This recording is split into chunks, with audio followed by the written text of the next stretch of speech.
Hey, what's up, y'all? Welcome to another episode of Life in the Jungle, Season 1, Episode 17. And you know what?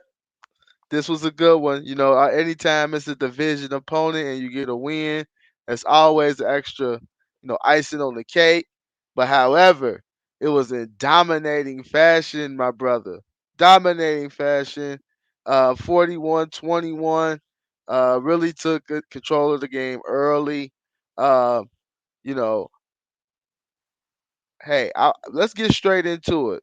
Of course, it's your boy, Coach Kam. It's the Pharaoh with me. Hey, what you think? First, what's the name of this episode? Nothing but a Joe thing. I think we got to start there. It's a team effort. Zach Taylor called a really good game. We beat the Ravens, a team that was undermanned, but hey, the Bengals did exactly what they were supposed to do in that scenario. But what about Joey B, Joey franchise, Joe Burrow setting a franchise record, 525 passing yards, four touchdowns, no interceptions, and also happens to be the fourth highest tally in NFL history ever. Funny part was seeing John Harbaugh after the game, who apparently didn't take too kindly to that butt whooping. And it's so funny because you look at it around the country, people get upset when the Bengals win and they win in dominant fashion, don't they? Yeah, Doesn't it just seem like that? very. They're so used to us being the whooping cushion and we're not supposed to rise up. But it's looking like some teams going to be in trouble because the Bengals had a three-headed monster going yesterday that I believe is the best in the league. As far as when you have T. Higgins, who went for over 100 yards, you had Jamar Chase go for over 100 yards, and Tyler Boyd had three catches for 83 yards and a big touchdown to break things open. That's a lot to stop, especially when you're still able to turn around and hand the ball to Joe Dean. So I'm feeling good, even with the two-time defending AFC champion Chiefs on deck next week. Yeah. I'm feeling real good as well. Just to tap into this comment real quick. Corey Booker says coach tried to get him killed while being up 30. Only complaint I got about yesterday. Hey, I look at it like, we're going to continue to be aggressive. We're going to play this game out. And you know what? So be it.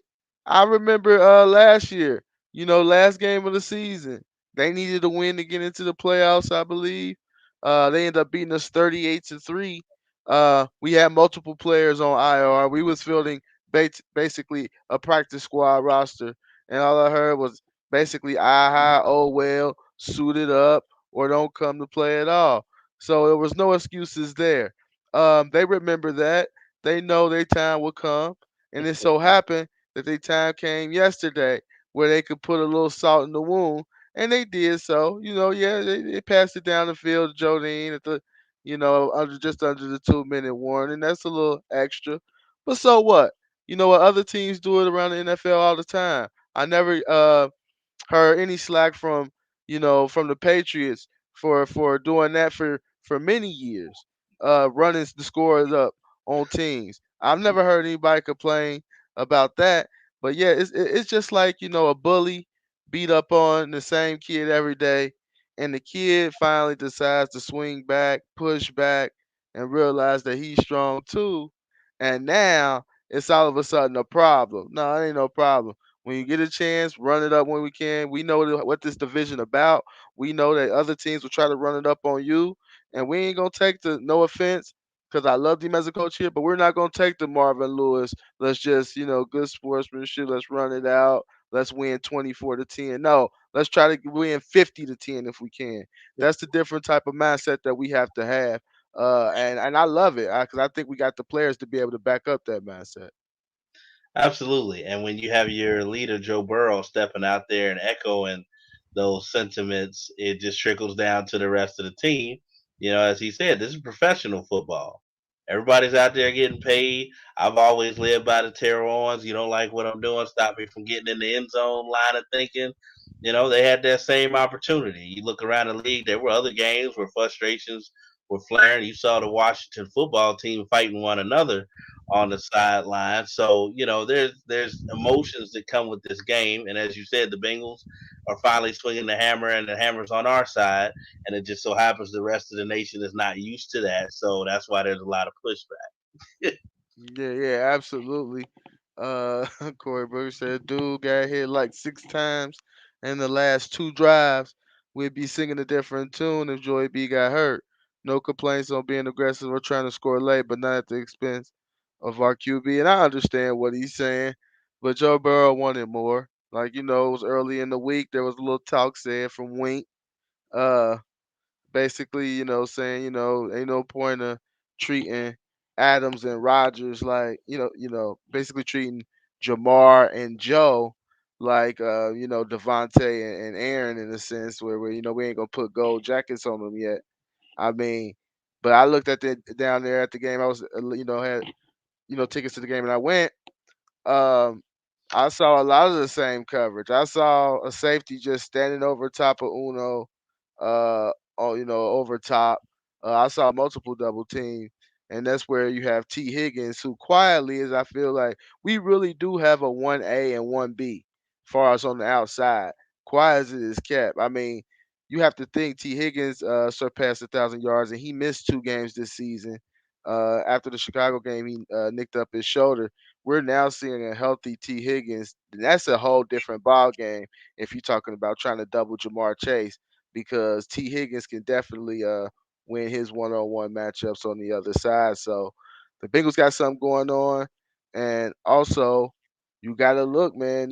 Tyler Boyd down the stretch here is really starting to show up. There's levels to this, and they got the weapons. They got the weapons to do it. We got the running back to be able to churn out yards and have a respectable run game. Bengals have look, is looking different. You know what I mean? I want to just take it one week at a time, but they're really the way their football team is formed. And I know we've seen powerful offenses here before. We've seen TJ, we've seen Chad, we've seen Carson, we've seen Rudy. You know, but it's something about having that quarterback. I really feel like we have the quarterback with the it factor, and I feel like we have a quarterback that has that mentality that we're not gonna lose.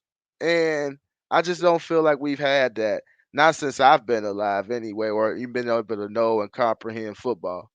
Yeah, and I do understand what Mr. Brooker's point is that he's alluding to, because I did see that stat yesterday during the game that Joe Burrow has been hit and sacked the most times in the NFL since Week 8. So, it's something that I allude to probably every episode or every other episode with Coach Kam, where I still have a little bit of concern about how much traffic gets around QB1. But we know kind of, I hate to say it like this, but we know that's kind of going to be the case going forward, especially you got Riley Reef starting right tackle out for the rest of the season. So they're trying a combination of Isaiah Prince and, Fred Johnson over there, who are doing a decent, job going forward and have been, playing. So it's just one of those things though. With a guy like Joe, puts you in the mindset of maybe an Andrew Luck. It's just his mentality. Guy really doesn't know how to take his foot off the pedal anyway. You do have to manage that and be careful down the stretch though, as you are making a playoff run, and particularly when games are decided already. So I do get what people were saying with that, but it's a fine line, man. You got to let them play. Yep, absolutely. Just to look at the comments here, Anthony Anderson here says at the end of the day, the Ravens came out soft and got a dose of their own medicine and are upset about it. I agree with that 100%. Even though Harbaugh is the one that came out and really said they're not upset about it. It's more of their fans more so than anything. Well, But he looked salty after the game, oh, so he was salty, but he know he can't be because he body know he language just ran tells it up. you everything. And shout out to Anthony, one of our supporters. He was down there with you at the game yesterday. Okay, all right. Hey, who they brother? Appreciate you for watching for sure. Corey Brooker says Joe thinks he's a damn linebacker. Don't let him call. Don't let him make the call to go back in when the game's out of hand. I mean, that's true too. He got that mindset, like you said, pretty much that mindset of, no matter the score, he gonna go all out. And That's a good thing and a bad thing, in a sense when you talk about your quarterback there. So Jay Coop says, so Carson Palmer wasn't that at first. I'm gonna give you the difference between Joe Burrow and Carson Palmer. Carson Palmer had all the physical traits that you wanted in a quarterback. He had the arm talent. He had the 6'5", the stat 230, the stature. And he had a special arm. Yes, but far as galvanizing a whole team, making players really want to play with you, changing the whole landscape and the whole thinking about how people perceive your franchise. That's the difference between Joe Burrow and Carson Palmer. And people thought Carson Palmer was good, but Joe Burrow has made us look like, oh wow, maybe this is not such a positive, poverty franchise. Maybe this is a decent franchise that finally got their guy. Like And so, just go to ahead. piggyback on that, and also we've got Mr. Brooker, I think, adding a comment on there. Did you see his? Yeah, let me see this one. Yeah, Yeah, that really explains it all right there, because I've been on record to say, at least in my time, and Cam, you know how we are about football, our comprehension goes beyond even, our lifespan, especially when it comes to Bengals, history and lure. I am on record saying that Carson Palmer is probably still the most physically gifted quarterback the Bengals have ever had, talent wise. But there's a difference in mindset. And even when we had those arguments about Joe and was he the guy before he even got drafted, the one thing we did agree on was his intangibles and his heart and the things that you can't necessarily measure stat wise, but show up and galvanizing guys and guys wanting to play, raising their level. Joe Burrow is a different cat. That's why they call him Joey Franchise. He is a different dude. He's instilled a different mindset. I think he has leverage down there at Paul Brown that maybe not even Carson had. I know Carson could at least get up to the top floor to talk to Mr. Brown, but I just feel like even when Joe doesn't say anything, it's something, aura that just comes around this guy and what he wants done, and Zach and what they're trying to build, that people get on board, even in the front office. They want to put Joe in position to lead us to a place that we haven't been in a very long time. yep, absolutely. And we got some comments here. Let's see here. It said it was nice to see the Bengals play near a perfect game. And you know what? We've been talking about that all year. What does 4 quarters look like for the Cincinnati Bengals? And you've seen it a couple times this year. You've seen it do it the Ravens Sunday. You've seen it when we played the Steelers the second time. So we've seen where the possibility of when you play 4 quarters, what this team can look like, and it could be very, very, very good. It could be one of the best in the AFC, which I feel is wide open, and we'll maybe touch on that later. But I'm just happy to see the Bengals seize an opportunity and actually, as a young football team, no matter what, we know the Ravens was beat up. We know they were banged up. However, the game must be played, and the Bengals did what you needed to do against a team that's beat up with high stakes on the line. Let's admit it. The Bengals, it was the division on the line for them and the Ravens, so it was still a big game that they had to win. So Yeah. I definitely pleased. And that kind of bothers me when people say that about the pro game, because of how hard it is to win in this league. I know Zach was talking about that after the game in the locker room, telling even the players, don't let anybody diminish this win that you guys went out there and earned, and you took it, because you can't take anything for granted. You saw just a couple weeks ago Detroit beat Arizona, who just a few weeks ago was number one in the NFC and looked like they were in cruise control. Like, you slack in this league, and that's exactly what will happen. So you can't take anybody for granted, and it is a next man up mentality. And as I mentioned, there's nobody that was feeling sorry for the Bengals the past few years, who arguably have been, hit as hard by injuries as any other team in the league, if not more. So it's just one of those things. It came down to Lamar Jackson being out, Hundley having, COVID. And as far as picking up a guy off the street or a backup quarterback, Josh Johnson, the ageless wonder, is about as good as you can do. That guy's 35 years old. He's still been in the league long time. Had two different stints with the Bengals. And to be honest, man, to me, even as a Bengals guy, he looked good. 10 days, what in? Yeah, he You didn't look know, bad at all. He didn't You look know, bad I at just all. think the Bengals were the better team, as was alluded to earlier. And I don't know that it would have been much different even with Lamar Jackson in there, to be honest. Yeah, and I agree with you wholeheartedly. And we gonna get to these comments. There's a lot of comments pouring in. Yeah. There's a lot of people watching. We appreciate it. We're excited about the Bengals, definitely. Uh, first place. Who would have thought we look up 366 days later after Joe's posting him just now walking from surgery from his knee that we will be first place in the AFC North. It's pretty amazing when you think about it. From where we were just a couple years ago. We have, let's see here, we have Christian Keys here. Let's see, said Joe's got what the Aaron Rodgers, the Brady, the Breeze, and the Peyton has. Yeah, it's just that special it. We all don't know exactly what it is, but whatever it is, it definitely he has it. And that what makes you feel good, and the team know it.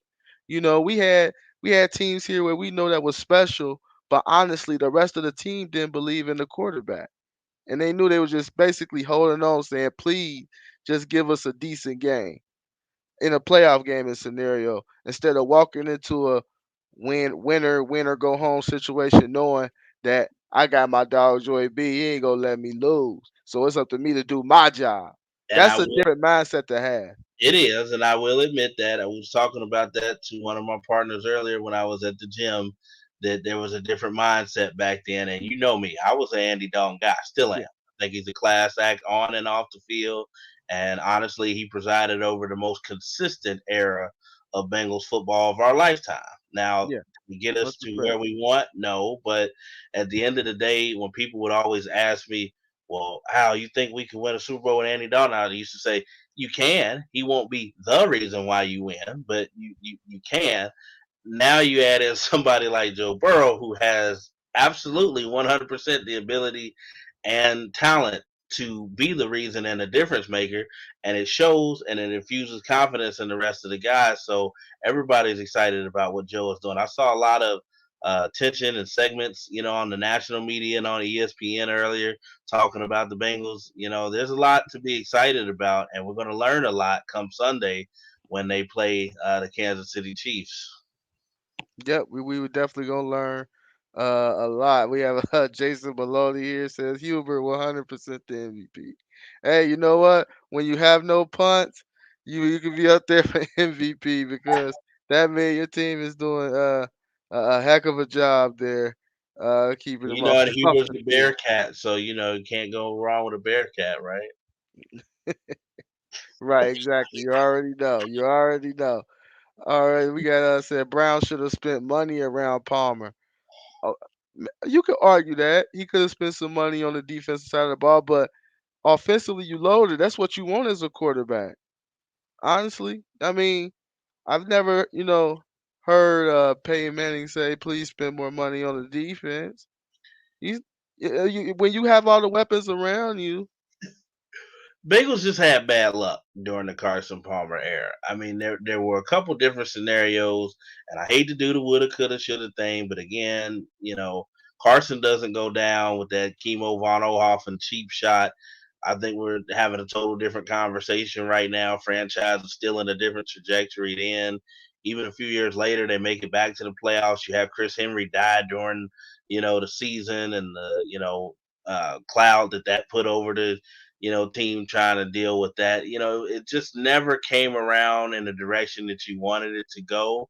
So I don't know that money would have been necessarily the difference because they tried and they had talent on both sides of the ball. But I think injuries and off the field stuff, Odell Thurman and company, it just didn't work out. Yeah, yeah, just a lot of bad luck. That whole, I believe, '05 class of Thurman, Pollard, Henry, all.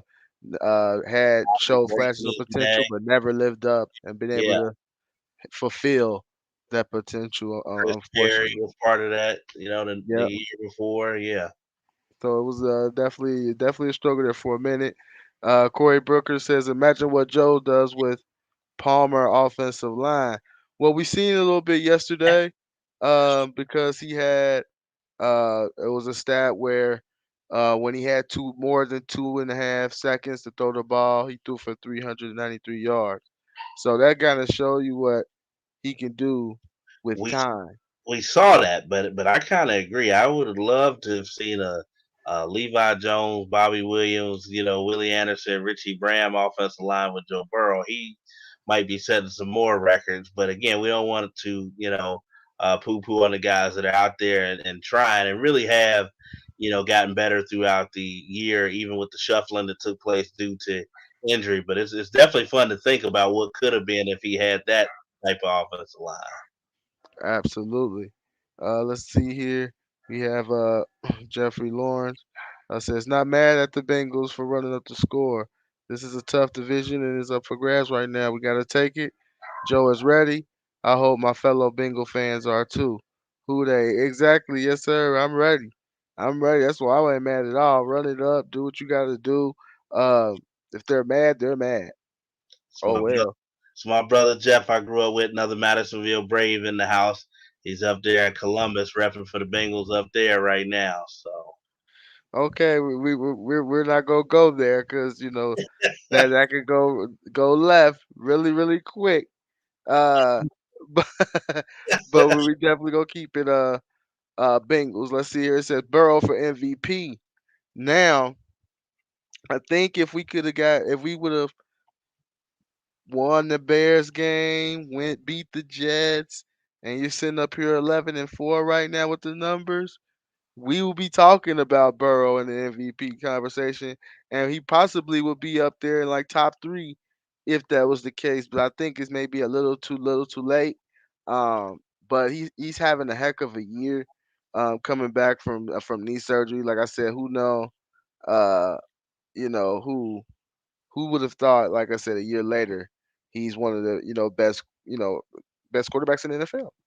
and maybe in line for the most improved, not most improved comeback player of the year award, coming back off the ACL. But it's kind of a Debbie Downer to think about it because we're talking about why he should possibly be MVP candidate. We can't even get Joe Burrow into the Pro Bowl because he's being snubbed and overlooked. But I have a feeling, again, the Bengals have the control over that with what they can do on the field going forward and changing that dynamic and narrative around the franchise, and they might be in line to do so. So let's hold on and see what they do these last couple weeks. And I got all the confidence in the world that if we do get into the playoffs, Joe is going to make a little bit of noise for us.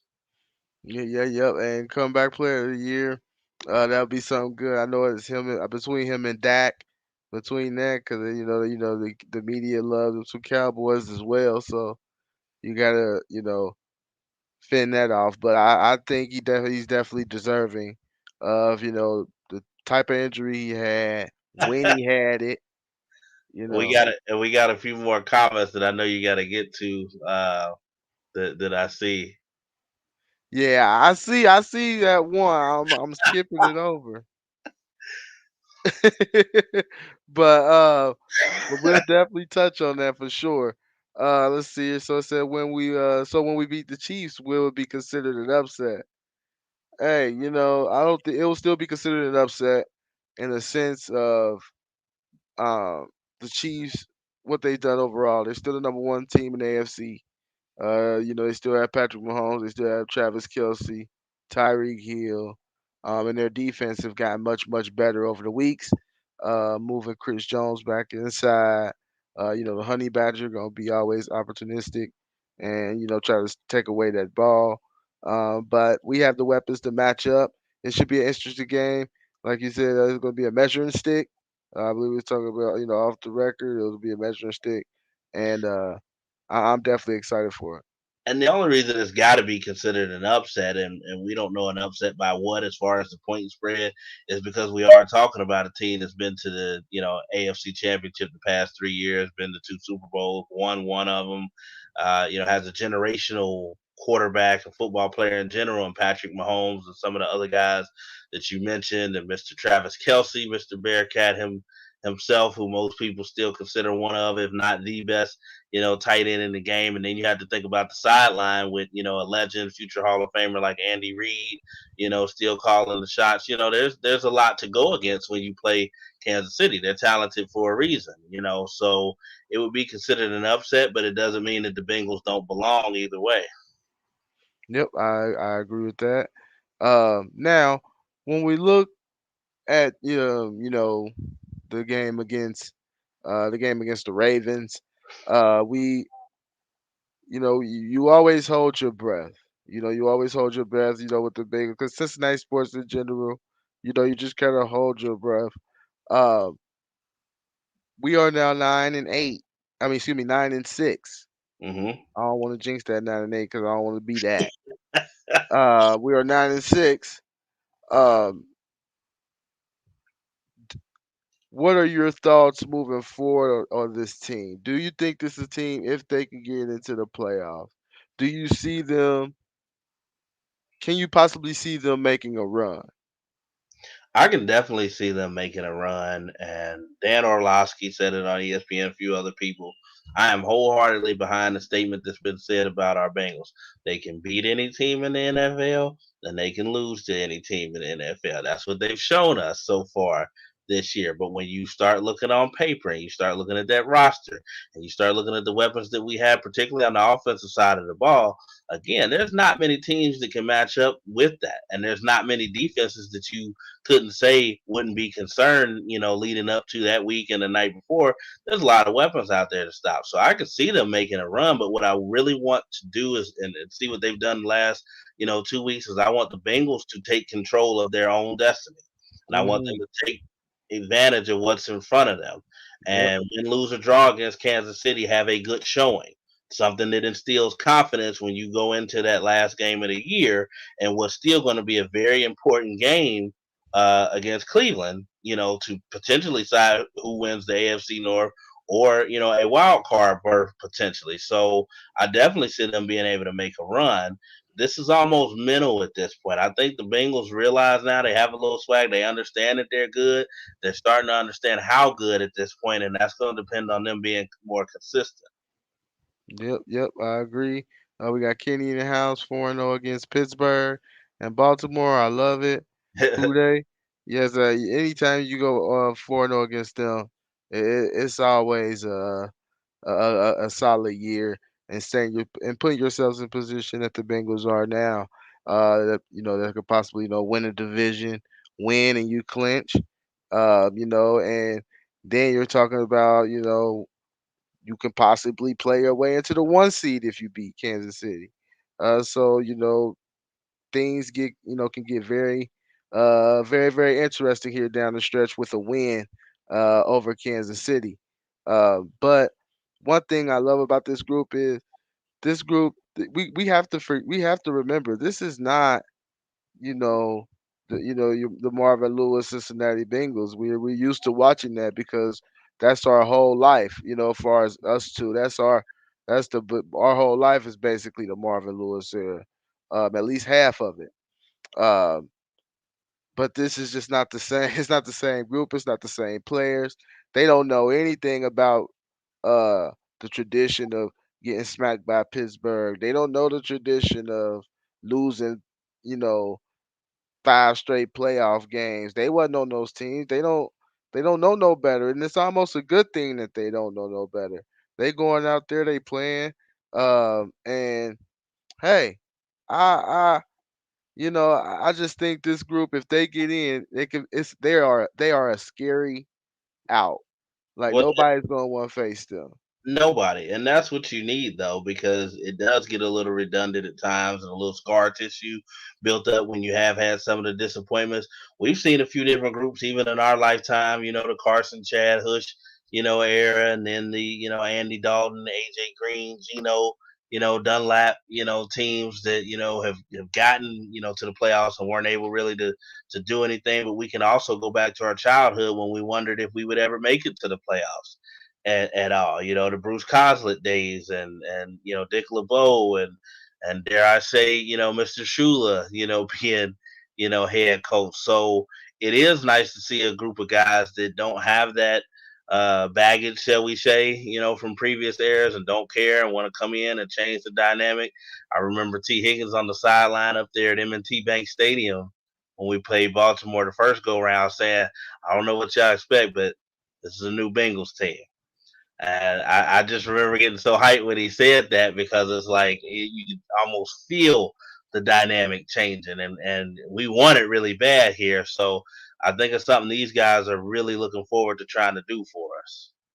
Yep, absolutely. We got Anthony Scott in the house. Says definitely mental. If we are all the way honest, they haven't handled success well yet. They get talked up in the media and then lay an egg the next week. Now this is, to be fair, this is true. As soon as as soon as we get hot and rolling, everybody talk about we could be that threat in the AFC. We turn around and it was like we dropped two. So we got to make sure. But I think we're in a different mindset. I think Zach Taylor know that he has his quarterback all the way back now. I think Joe Burrow is full go now. I don't think he's timid or hesitant to take off if he needs to or move around in the pocket or extend plays. I think that Joe Burrow is behind him. I think he's all the way back now, and I think Zach Taylor realizes that. And I think it took him a while to realize that because he took so much heat for uh, he was the reason why Burrow got hurt essentially, in a sense. So he took a lot of heat, and I think he was trying to, protect the bacon a little bit. But I think he realized that, like, hey, my quarterback is back. He ready to make plays, and let's win with him. And I think that's a big factor too. And before I give the floor to you, I just want to say one thing because I'm tired. I'm sick and tired of these fans out here that hate on the Bengals for no reason. It's no reason for this. You don't have to hate the Cincinnati Bengals. It's okay for us to be decent. It's okay for us to be good. Like there's nothing wrong with us happy that in week 17 of the NFL season we're in first place. That's a reason to be happy after we watched 2-14. We sat up here and was hoping our team would lose for a quarterback at one point. So yes, we are very happy that we are in position to win a division and that we are ahead of the curve as far as this rebuilding process. So we have every reason to be happy. Bengals fans, don't let these haters steal your joy because we got too many of them in our own daggone city and it's ridiculous. Don't let them hate. Don't let them hate on you. Don't let them steal your joy because it's okay to be happy that your team in first place after week 17, where most teams are thinking about who they're gonna pick next season. Most players already done got vacations booked. Come on. Absolutely. And being a lifelong Bengals fan who, grew up during the lost decade in the 90s when the Bengals had the worst record in all of professional sports, not just the NFL, anytime they win or we're playing meaningful football in the month of December, I'm soaking all of that up. So I could give a damn what anybody else is saying around the country or the fact that, as I mentioned earlier, it's just that they're not used to the Bengals winning. They're not used to them not being the punchline or on the not top 10 on Sports Center or whatever. Well, things change. And honestly, when most of us that were, in the age bracket that we were in were young anyway, the Bengals were a competitive team and they did go to the Super Bowl twice in the same decade. So it hasn't always been gloom and doom anyway. That's just what the national media wants to hold on to sometimes, and it gets overplayed. And luckily, we got a group of guys here that really want to change that and have an opportunity to do so. Yep. And you know what? Like I say, and when you have a quarterback that can erase almost a negative tone of the organization, you can get guys like, a Trey Hendrickson that may want to come here, Mike Hilton, a Cheeto Bell Woozier, Of people that can Von help you, Bell. Von Bell, people that DJ Reader, people that can help you turn around and make the rebuild faster. And it's like, like DJ Reader said before, like it was between Drew Lock or Joe Burrow. I'm picking Joe Burrow every time. Like, you know what I mean? So we got the quarterback like that, and it's gonna help us. You know what I mean? We got a lot of money to spend in free agency this year.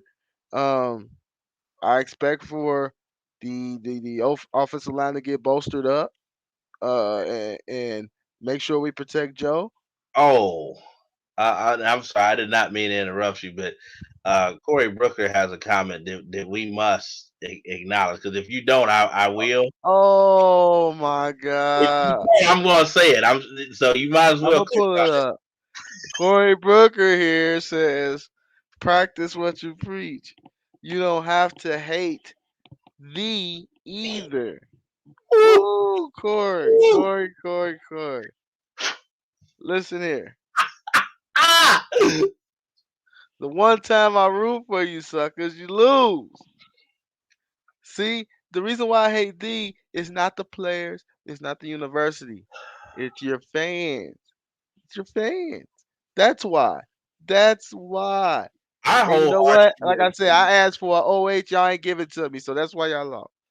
Because you were trying to jinx us, but anyway, look, I think with the whole tone and setting that's going on in the town right now, the Bengals are playing meaningful football late into December, getting ready to go into the new year, a chance to win the division and make the playoffs for the first time since 2015.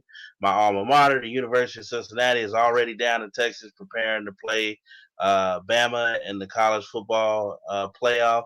So I wholeheartedly agree with Mr. Brooker. I think, that Cincinnati fans can be excited about that without hating their state university and making it about somebody else.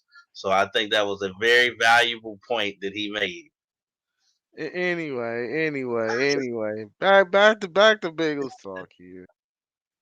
Um, no, but this team, and I said this before. I said I was talking to my mom about this.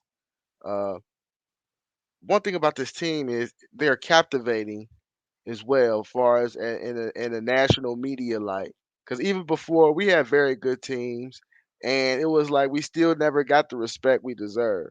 Here we are at like 9-6, and people's like, "Oh, Joe Burrow." You know, I feel like already he's a top five quarterback. This is a team that's gonna win Super Bowls. Like I've never heard the national media talk about us in this way. Because he is the difference. And again, we mentioned all the other players you just mentioned, Von Bell, DJ Reader. There have been other quiet contributors, Larry Ogunjobi, Logan Wilson, the recent draft picks that have started to step up. T. Higgins, obviously, Uno and company that, have come in out of the gate, making a difference. But listen, Joe is Joe. And that's why I chose the name for this episode, Nothing But a Joe Thing, because again, man, he is the catalyst that's making this whole thing go right now. Yep, and he make it go. People and the rest of the team is following, and they want to play, get that extra that extra effort, for him because that's what type of leader he is. And like I said, we haven't had a quarterback that really not only leads with their play but also lead with their words. Like so, you need your quarterback to be able to, before the game, like, hey y'all, blah blah blah, let's get it, whatever.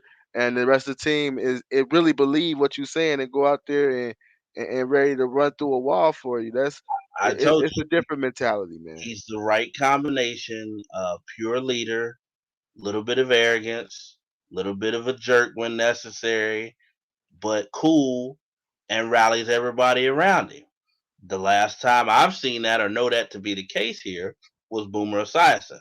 Now I'm hoping, obviously, Joe, has a career like that and leads us, to the promised land similar to that. But there's just a difference. That's why the national media is talking about Joe and talking about the Bengals because he's that captivating. I mean, we had other guys like Ocho, that was a national media guy that got attention for the Bengals. But again, there's something different about Joe and his confidence level, and even when he matches up against other elite quarterbacks, I know he takes it personal. He's got kind of that Tom Brady mentality. And I'm really, really hoping that he makes me go out and do what I promised to do to Cam and everybody else, that I was going to get an authentic Joe Burrow jersey the moment he wins the Cincinnati Bengals play. Well, I said if at the time.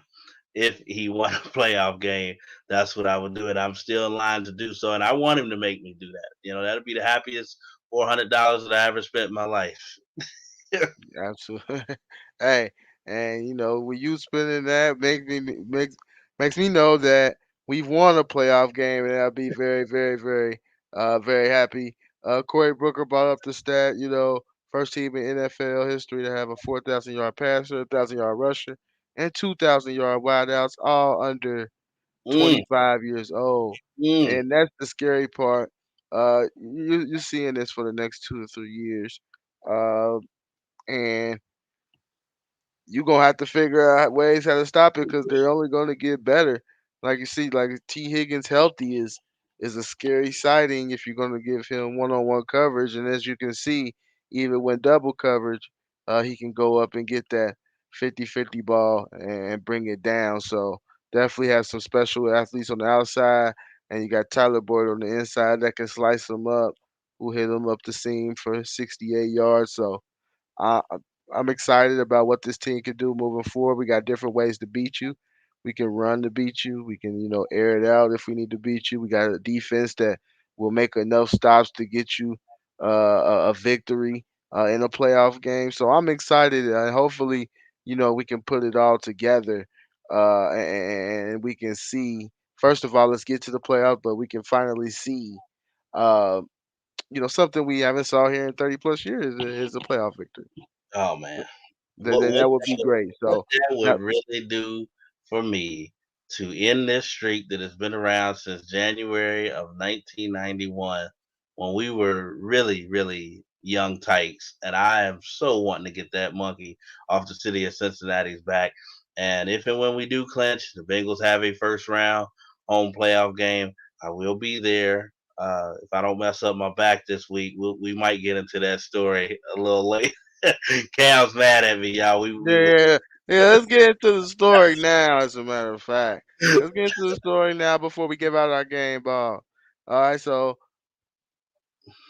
Brother Pharaoh here is supposed to meet me down here at the tailgate. He been talking about the tailgate. You know, man, you know how he do me, man. You don't never bring me down to the tailgate. You don't never. I'm like, all right. So I said, look, you gonna meet me at the tailgate. I'll let you know where it's at. You meet me down there about 9:30, 10. You have a ball. I get an inbox on Facebook, man. I'm in bed, man. I done been playing with my wrestling with my nephews and I messed my back up. I can't move. I'm like, oh, It's the come truth. on, man. He's supposed to meet me down here for the tailgate, life in the jungle. We supposed to do it up. Which we will make up for. But I figured Brother Cam didn't want me embarrassing him doing the electric slide just to walk, and that's what was happening. So Nah, I understand, man. And but no, before we get on to the Chiefs, let's give out our game balls. I think you started last time. So I'll go with my game ball. As far as on offense, I mean, can you give it to anybody else? I mean, you can. You got T. Higgins balled out, but you got to give it to Joey Franchise, aka Joey B, aka Joe Shiesty, aka Joe Burr. Joe Burrow, 525 yards, four tubs. There's nothing else to say. And was pinpoint accurate with that football. Nothing else to say, man. Joe Burrow on offense and on defense. You know what? I'm gonna give it to Trey Hendrickson every week. He comes up, he finds a way to get a sack, he finds a way to get pressures, he finds a way to cause holding penalties, which is an underrated thing. It sets you the offense behind the chains, take them off script. He's a one man wrecking crew, and even though we'll get into it following as far as the following week with the Chiefs, what they need to do in order to kind of get Mahomes off a beat there, but Hendrickson. It's a one man wrecking crew. He's been consistent all year. My game ball goes to him. Absolutely. Well, I mean, what more can you say? Joey B, Joey franchise, Joey Burrow with the X on the end, the way they spell it in Baton Rouge, whatever you Hmm. want to call him, you cannot go against him with that 525-yard passing performance, totally obliterating the Bengals team record and tying the mark for fourth most passing yards in NFL history. So he's certainly getting my ball offensively. Defensively, I like to be a little counterintuitive, I should say, on my end as always. So I'm not going to give it to Trey Hendrickson, although you could probably give it to him every week, honestly, because he's coming away with almost one sack at least every game. We'll go a little bit different. I'm going to go to the back end, the secondary guy that has been part of the cleanup crew all year and has always got his nose around the football and causing turnovers. And he actually got an interception yesterday. So I'm going with none other than Von Bell, starting strong safety, former All American from the with my game ball. Nice, nice, nice. Hey, I respect that 110%. Won't get a peep out of me. They got Corey Brooker here. Says in the PFF's best corner since since week 11, Mr. Apple from the. Yes. Uh, Hey, Eli Apple been balling, man. I don't know where this resurgence came from, but I'm loving it. I know where And it's and like I said, I'm happy for him. I'm happy for him because that's the top 10 corner that could easily be out the league and just kind of giving up on himself, but he kept working, found a good situation here, and he's lived up to his top 10 draft pick status as of late. it's that heart, it's that fortitude when you come from, you know. I guess so. I guess so. All right. So moving ahead to the Kansas City Chiefs. We're 9-6. They're 11-4. There's an outside chance that we can still get the number one seed. That starts with the victory against the Kansas City Chiefs. Now, obviously, that's no easy task. Nope. When we're talking about Patrick Mahomes, Travis Kelsey, Tyreek Hill, Clyde Edwards-Helaire is back. They have a formidable offensive line, and their defense as of late, which is their weak point, has been balling to say the least. So, what are some of your keys to competing with the Kansas City Chiefs, and not only competing but clinching the AFC North? Well, gonna have to get off to a fast start. And we're going to have to establish Joe Mixon, I think, in the run game and kind of shorten this game because I'm still not, even with the Bengals' amount of weapons, I'm still not wanting to get into a shootout with the Kansas City Chiefs. It just typically doesn't end well for teams that do that. Now, if any team is equipped to do so, I would certainly say it's the Bengals, but you don't want to get into a back and forth. I know weather may be a concern. I think the high on Sunday, from what I saw, is going to be 24 degrees and there may be some snow showers. It's not as if Kansas City's not used to playing in that weather too, so that may factor in. If that happens, you might be looking at a defensive struggle, and you would honestly think, with the way things have been going, even though the Chiefs are rounded in the shape, maybe that favors the Bengals. But they do have defensive weapons, be it the Honey Badger back there in the back end, Frank Clark up front coming around that edge is always a problem to deal with. So our offensive line is going to have to be ready, but I talked about this earlier with Jeff, who made the comment earlier when I was at the gym. Really looking at this situation and what the Bengals are looking to do, you're going to have to get after Patrick Mahomes too, because he kind of reminds me of Tom Brady. If you let him sit back there and pick you apart, you have no You chance. have no chance. You're going to have to get creative with pressures. I know Sweet Lou does not like blitzing a lot and really hasn't had to because we get a lot of pressure, with our three down linemen and guys coming off the edge like Trey Hendrickson. But they're going to have to get creative. It can't be something that's telegraphed because you are playing one of the great offensive minds ever in head coach Andy Reid and his disciple, Mr. Eric Bieniemy, his offensive coordinator, who makes a lot of the calls as well, former Bengals running back in his playing days. So this is a complete staff, and Steve Spagnuolo on the other side is been around a long time, former D coordinator, a bunch of different places, former head coach. So it's going to take a complete effort. But I think the key to the game is to getting off to a fast start offensively, establishing Joe Mixon, trying to shorten this game a little bit, make it into more of a defensive struggle, and making Patrick Mahomes uncomfortable. Yep, absolutely. And Corey Brooker, I'm sorry here. So Corey Brooker actually corrected me. Clyde Edwards-Helaire is out again. So we'll see Daryl Williams there. Uh, which really don't miss a beat with Daryl Williams either. He catches out of the backfield well and runs hard. So there'll be something where honestly, because I see here where excuse me, I just seen a comment from Corey Brooker regarding need to utilize Flower on Kelsey. He's too big for Von, Von Bates or Hilton. Honestly, look, Kelsey gonna eat. All right, that's just the thing. We don't guard tight ends well. Kelsey's gonna eat. We can't have Tyreek Hill have those 75-yard touchdown catches. We can't allow a slant from Tyreek Hill uh, turned from 7 to 70. Those type of plays that we are going to have to negate in order to win this game. Kelsey simply is going to get his. Mark Andrews got his. Kittle got his. It's just the tight ends are going to get theirs until we can get that fixed. I think Just we're make more sure we're not giving up a deep, those deep balls to Hill, and or he's taking slants to the crib for 70. We can't have that. I think we're more equipped this year, though, as we haven't been in previous years where we played Kansas City during their run.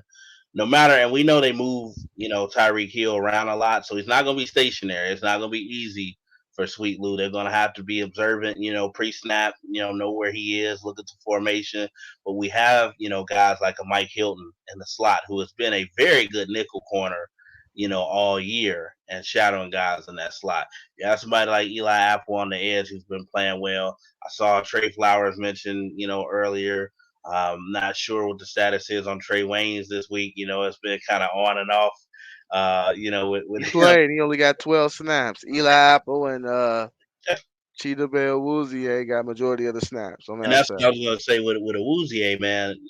I'm taking my chances with him. I like how he's matched up against everybody all year, with the exception of Mr. Devontae up there in Green Bay, who we both kind of alluded to or said might just be the best wide receiver in the league. Period. So the Bengals have some options in the secondary. I don't know that I necessarily agree with Corey Brooker's comment. I think that Von Bell can match up on Kelsey. Now, that's not to say that, as you mentioned, Kelsey's not still going to eat. It's just, sometimes you had to cut your losses. But I do think we need to at least contain him. I don't want this to be the Travis Kelsey show because he's had some pretty good games against us the past few years when we played Kansas City. And we know when he's going, usually the entire offense is going. Yep, absolutely, absolutely. So my main thing is, and you alluded to it, we have to be able to get to Mahomes only rushing four. Now we can't, because when you blitz, you leave one less guy in the secondary, that can cause trouble. But we have to be able to get Mahomes. We got to be able to move him off his spot, somewhat, and hopefully, get him on the move and throw one of those, kind of I can fit it in there type balls, and you take advantage of them, which Mahomes will do. I mean, and this is what killed me too, man. About the haters out there. A lot of people be like, "Oh well, Joe Burrow, he lead the league in interceptions." Like, and it's like Mahomes got 13, one less than him. Stafford got 13, one less than him. Brady have 11. Do you or is anybody saying they have interception problems? No, because sometimes as a good QB, you gonna make some risky throws time to time, but more so than not, you gonna make the right one. And the risk is that much the reward is that much greater than the risk that you will live with some of those throws. And Yeah. that's what type of quarterback we have. But You got to try to capitalize on Patrick Mahomes balls to where he kind of roll into his right and maybe try to force something back middle. So you got to get. I think he's uh less of me personally. I think he's less effective lately outside the pocket than Ian. Um, but Patrick Mahomes is deadly. You know what I mean? He's deadly, and they're gonna make their plays. Offense got to be ready to put up 31 plus. Let's just keep it 100. I do think they ready for that though. I think they are ready. But they have to be able to be. This is gonna be a high scoring affair. This game will be played in the high 20s and the 30s, and you got to be ready to score because they're going to make plays. Even defense can play well, but they're going to make their share of plays. You just have to minimize the big ones, and make sure you tackle in space. You know what it really kind of reminds me of is the 2003 Bengals. When the Bengals were on the come up, they were 3-5. They had won 3 games in a row. Kansas City was coming to town, undefeated 9-0 at the time, with a very good potent offense that year. With the Kennison at wide receiver, the Dante Hall, the X Factor, my man Priest Holmes out there, Trent Green at quarterback. And Juan Ocho Cinco made a prediction during the week that the Bengals were going to win. And I remember Corey Dillon hopping on that and saying, "Yeah, I'll take that, bet." But you could just tell there was a different level of confidence even with that Bengals team with Kansas City coming in. And I'm hoping and thinking with the Bengals winning these last two and realizing that everything is in front of them, that they won't go out there and lay an egg. And I just kind of had that feeling that they, at the very least, are going to give Kansas City a run for their money, if not protect their home, field and come out of here with a dub. Yep, yep. And you got Corey Booker says running for his life, trying to make plays. He's gonna throw picks sometimes. Favre like 300 plus. You got Corey Booker again said you said it tackling space is key. It is because they have athletes that can really once they catch the ball or get in space they're really fast. They got moves in open field, so you got to make sure you bring them down. Um, but hey, it's that time. It's prediction time, and I went first last time. you went first last time. You did okay. So honestly, Kansas City, if you would have said we played Kansas City and it was back in, August preseason and they talk about Joe Burrow knee and he's nervous about his knee and all this and we was playing Kansas City, I would be like, I'll be dreading this. But as it stands, we're 9-6. Offense seems to be like it's on the projection on the up. And it's looking like we're getting comfortable there. Um, I like our chances. I really, really do. I think Sunday. I think Sunday we clinch the AFC North. We beat the Kansas City Chiefs 34-31 by a Money McPherson field goal to Ooh, win the game. 34-31. It's gonna be a classic. It's gonna be the game that everybody talking about throughout the week. Bengals clinch the AFC North 34-31 on Sunday. how epic would that be if that's how it unfolded? Also, but I think where I'm going for my prediction, eerily similar but not the same. I'm gonna go Bengals motivated, put some points on the board, 38-31 over the Kansas City Chiefs. 38-31. So yeah, we both agree that you got to put up 30 plus if you to have a chance.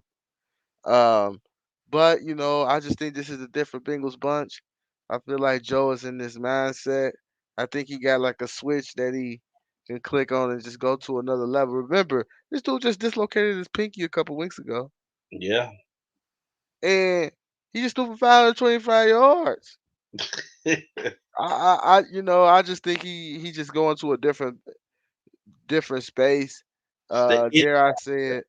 Yeah, yep, the it factor. It's like the Madden Superstar X factor. He got it. He got it. So I'm excited. Pharaoh has 38-31. I have 34-31. Both of us have us clinching the AFC North, winning the division, going 10-6 with a chance for the number one seed the following week.